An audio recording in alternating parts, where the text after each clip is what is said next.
So MP ఎలక్షన్లో కూడా తక్కువ సమయం ఉంది. గతంలో నేను మిమ్మల్ని ఇంటర్వ్యూ చేసినప్పుడు మీరు చెప్పినారు జహీరాబాద్ బరిలో పార్టీ అవకాశం ఇస్తే పోటీ చేస్తా అని చెప్పారు. సో తక్కువ సమయం ఉంది కాబట్టి మీ పార్టీ ముందే ఏమైనా పెట్టిరా నేను జహీరాబాద్ బరిలో నేను పోటీలో ఉంటా అని చెప్పి?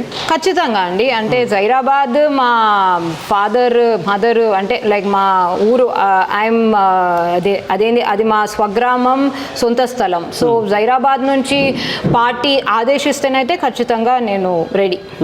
సో ఎంత మేరకు రెడీగా ఉంది పార్టీ మీకు అవకాశం ఇవ్వడానికి? ఇప్పుడు అంటే పార్టీ మొత్తము అన్ని బలాలు అంటే cross section of this things అంటే విమెన్ అని అన్ని ఆల్ రీజన్స్ విమెన్ పొలిటికలీ అక్కడ ఉన్న స్థానిక సమస్యలు స్థానికంగా సూటబిలిటీ అదంతా చూసి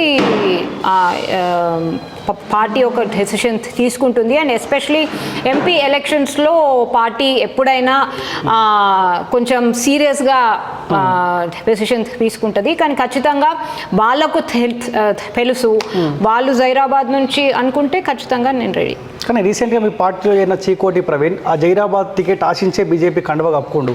సో ఇక్కడ ఏమైనా ఇబ్బంది అవుతుందా?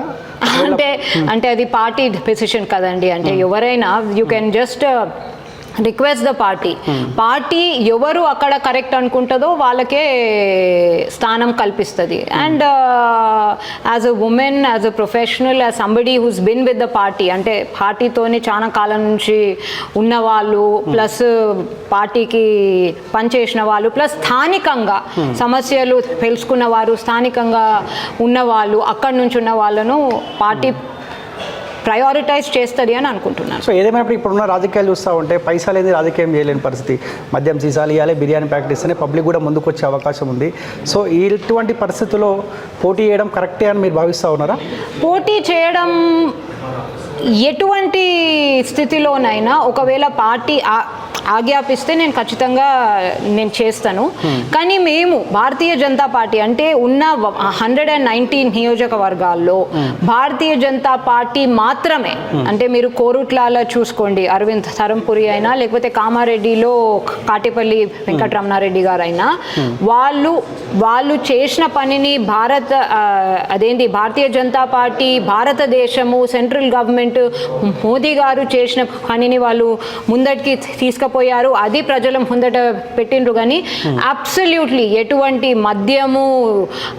మద్యం సీసాలు, డబ్బులు వాళ్ళు అస్సలు పంచలేరు.